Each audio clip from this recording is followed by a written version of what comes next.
All right, let's talk about something fascinating happening in Massachusetts. The legal cannabis industry there, it's worth billions. But, and this is a big but, for the very people we count on in an emergency, police, firefighters, first responders, the rules around cannabis use are, well, they're a total mess. It's a huge legal gray area, and it is forcing a really big, really important conversation. So this is the question at the absolute heart of it all. Any adult in Massachusetts can legally use cannabis, right? But a police officer could literally lose their job for doing the exact same thing, even when they're off duty. It's a direct clash between state law and what a department says you can do, and it's a problem that definitely needs a solution. And it looks like a solution might just be on the horizon. Lawmakers are now looking at a brand new bill that's designed specifically to untangle this complicated legal knot for first responders all across the state. Okay, so let's get into it. What is this bill all about? Well, it's a proposal that just cleared its first major hurdle. It got the thumbs up from the Joint Cannabis Policy Committee. Now it's moved on to the Senate Ways and Means Committee, which is a big deal. It means this thing is seriously on its way. Now here's the crucial part you've got to understand.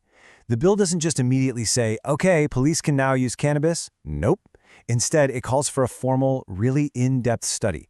The whole point isn't to make some rash decision, but to get all the facts on the table so they can make a smart one. So what are they actually going to be looking at in this study? Well, think of it as a comprehensive, deep dive into all the complicated stuff that's made it so hard to create a clear policy up until now. The state's Cannabis Control Commission basically has a 5-point checklist. They're going to look at drug testing rules, dig into the internal policies of different departments, and, this is a huge one, tackle the major conflict with federal law. Because remember, on a federal level, cannabis is still a Schedule I drug. The study will also explore the science, like if it can help with things like PTSD and anxiety, and they'll look at what other states are doing. Yeah, it's a massive undertaking. And don't go holding your breath for answers tomorrow.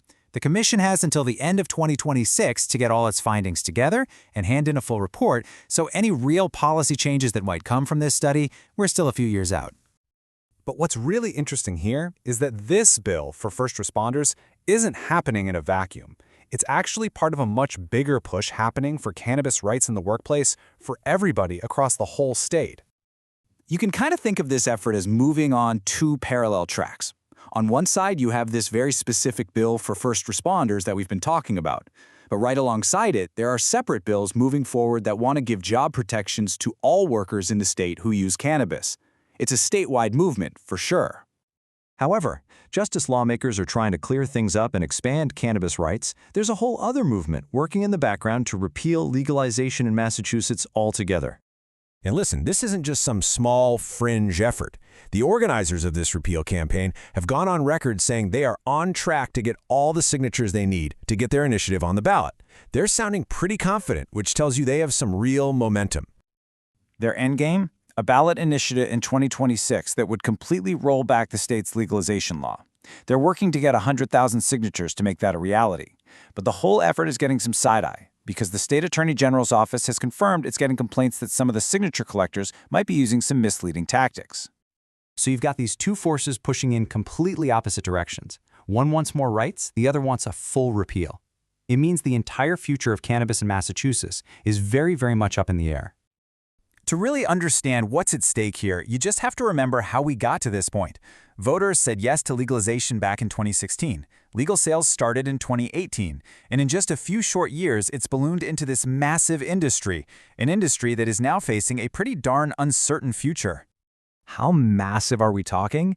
$8 billion. That is the total amount of adult-use cannabis sales in Massachusetts since the market opened. That is a staggering figure, and it represents a huge part of the state's economy. And that $8 billion, it doesn't just disappear. It generates a ton of tax revenue.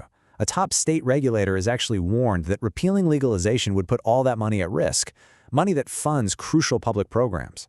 And get this for irony, that funding includes programs for substance misuse treatment. So the state is standing at a real crossroads.